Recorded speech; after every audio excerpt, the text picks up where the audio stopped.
Cara, que festa da seleção brasileira. Seja muito bem-vindo ao Radar da Bola. Aqui a gente vai fazer uma pequena análise, coisa rápida, tá, dos melhores momentos, sem expor direitos autorais, evidente, porque eu não posso ficar passando imagens do jogo aqui, senão com certeza eu passaria.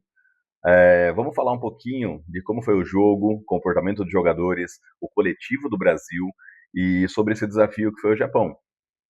E cá entre nós, uma vitória muito boa, uma vitória com um sabor, falar assim, um pouquinho melhor do que apenas vencer, porque eles provocaram a gente. Falaram, pô, o Neymar já tá velho, não é o Neymar de antigamente. Vamos cá entre nós, a verdade, mas tem que respeitar, cara. O Neymar já arrebentou esse time várias vezes. Segundo, falando que, pô, a gente não ouve falar muito do Brasil, França é forte, mas o Brasil não. E tá aí, eliminado para a seleção brasileira. Então, eu acredito que a vitória ainda sai um pouquinho melhor do que a gente estava esperando. Então, vamos lá, sem enrolar muito, vamos direto ao que importa. O Brasil começou indo para cima com força do Japão, pressionando a saída de bola. O Japão mais retraído, jogando um pouquinho mais, buscando um contra-ataque. E no começo do jogo, um abafa brasileiro.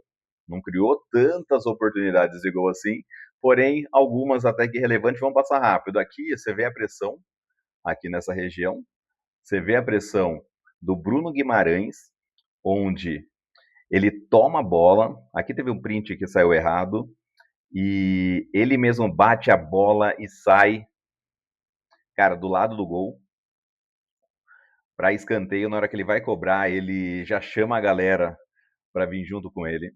Isso já deu aquela animada no astral da seleção brasileira.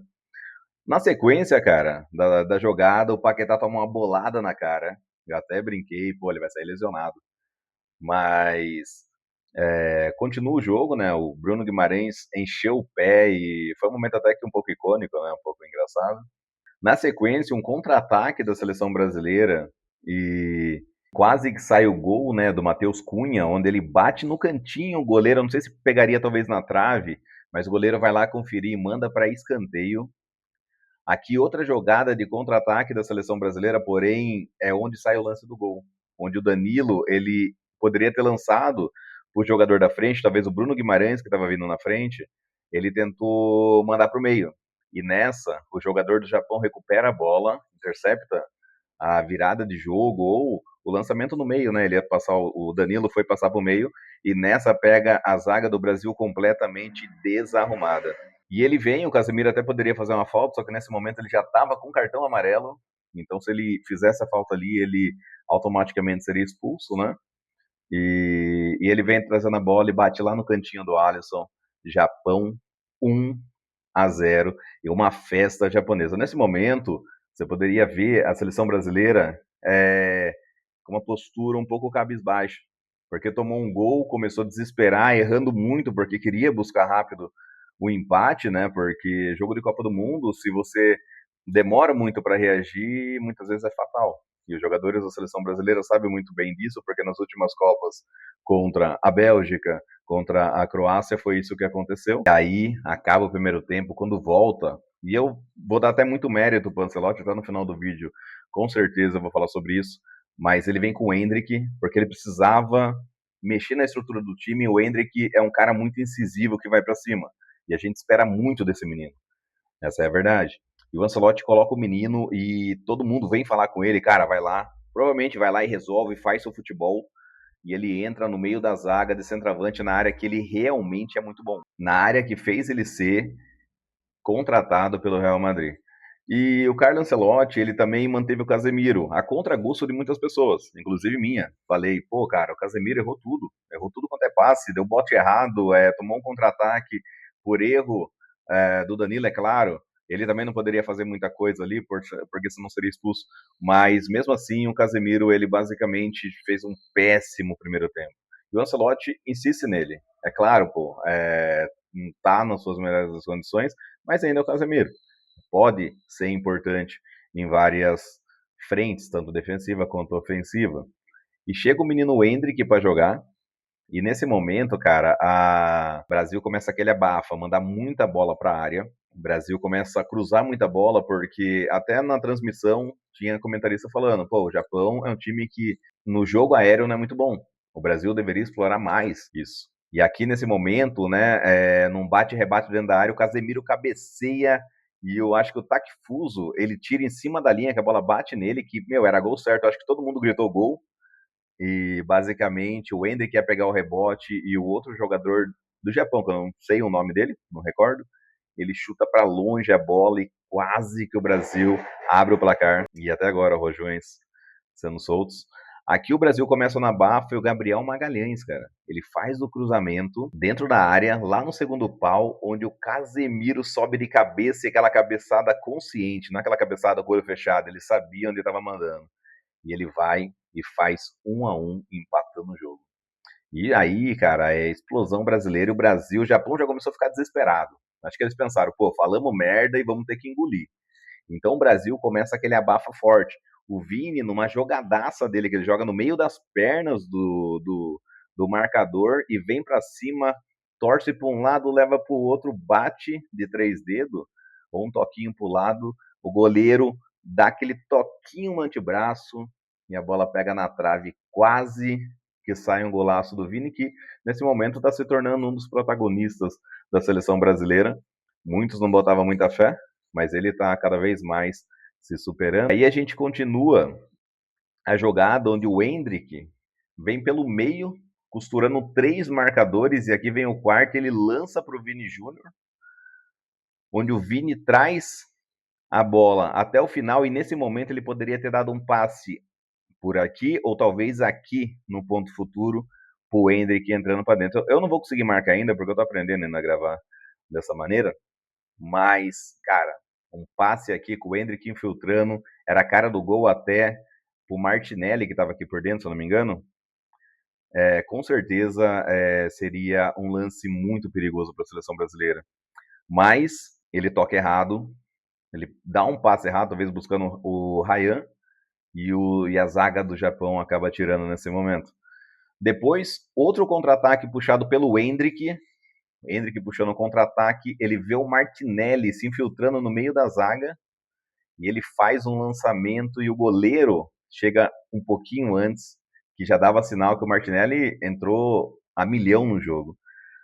Até que numa jogadaça, o Endrick ele acaba perdendo a bola para o zagueiro, ele dá uma pressãozinha, o Ryan toca a bola o Gabriel, toca a bola para o Bruno Guimarães e o Bruno toca para o Gabriel Martinelli. E o Martinelli manda para o fundo do gol. Olha, a posição dele não estava impedido e ele manda para o fundo do gol. E, cara, alegria geral. Eu só escutava, não sei, eles falam muito do delay da Cazé TV, mas eu escutei daqui de casa aqui gente comemorando o gol antes, mesmo de ter passado na transmissão. Não sei, essa parada de delay aí que tá em alta, todo mundo falando, né? Ah, a Cazé TV tá com delay, né, de sinal. Mas o importante é que, cara, Brasil 2-1 para felicidade de geral lá no Texas, lá os brasileiros fazendo uma comemoração absurda. E com certeza a gente tem que pensar o seguinte, que o Brasil não pode entrar de cabeça baixa, não pode entrar achando que, pô, o Japão é organizado e perigoso. Irmão, a gente é Brasil, cara. Aqui é Brasil. O que significa? Que tem que ir para cima, entendeu? Na zaga tem que dar no meio, tem que chegar junto. Porém, o Brasil ele é criativo, ele tem que usar suas valências, velocidade, drible, jogo coletivo. E a gente tem um ótimo técnico com a gente também. E vale ressalvar, porque, cara, que nem o Casemiro falando na transmissão, cara, vou morrer do coração nesse jogo, porque foi, que nem o Galvão Bueno falava, teste para cardíaco. E no final, o Japão provocou, desdenhou do Brasil, da força do Brasil, e no final você vê o garotinho chorando e o pai com a mão nas costas dele consolando ele. Foi uma cena que eu olhei e falei assim, cara, lembrou muito aquele Brasil e Alemanha, claro, que o Brasil tomou uma humilhação aquele dia, mas o Galvão Bueno também fala, olha o choro do garotinho, porque realmente é muito triste, né, quando você vê uma criança chorando, principalmente num jogo de futebol, mas ao mesmo tempo você vê muita criança brasileira sorrindo, muito torcedor sorrindo. Essa é a graça do futebol. O Japão fez uma ótima fase de grupos, né? Ele teve 2 empates e uma vitória. empatou com a Holanda, cara, que é uma seleção realmente muito boa, coletivamente, você pegar peça por peça, o material humano que ela tem, é uma seleção muito boa. É uma seleção que não sei se passa do Marrocos, mas é uma seleção que pode surpreender porque tem peças e tem peças boas no time. Se você buscar nome por nome, é uma seleção muito boa. E aí você vê o Japão sai inconsolável, não sei se essa é a palavra certa, mas eles saem destruídos de campo porque provocou e tomou, porque faz muita parte do futebol. E o Carlos Ancelotti, a imagem não tá muito legal, mas muito mérito para ele, porque todo mundo queria tirar o Casemiro e ele deixou o Casemiro. Ele entrou com o Gabriel Martinelli no meio, eu até falei, porra, cara, Gabriel no meio, Gabriel é ponta, entendeu? Mas como a gente sempre fala, a gente gosta muito de futebol, mas não tenho dúvida nenhuma que o Carlos Ancelotti entende 1000 vezes mais do que qualquer um de nós aqui. E ele sabe muito bem o que está fazendo, está treinando muito com o pessoal, com o time. E ele entende as valências de cada um, ele sabe onde cada um deve jogar e basicamente o que cada um deve fazer. E às vezes até o próprio jogador que está jogando com ele não sabe de tudo que ele é bom. E é por isso que o Carlos Ancelotti ele foi contratado pela CBF, porque ele sabe extrair aquilo que o jogador tem de bom. A gente quase questionou ele no Brasil e Marrocos.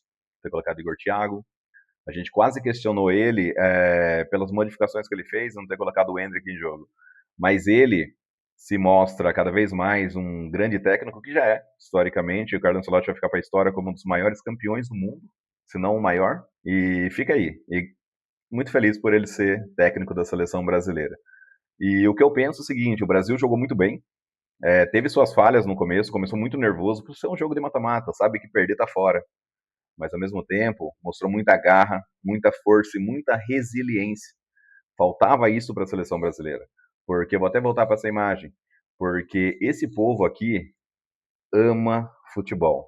Não tem país no mundo que tem um amor pela seleção igual o Brasil tem. Onde vai chama atenção.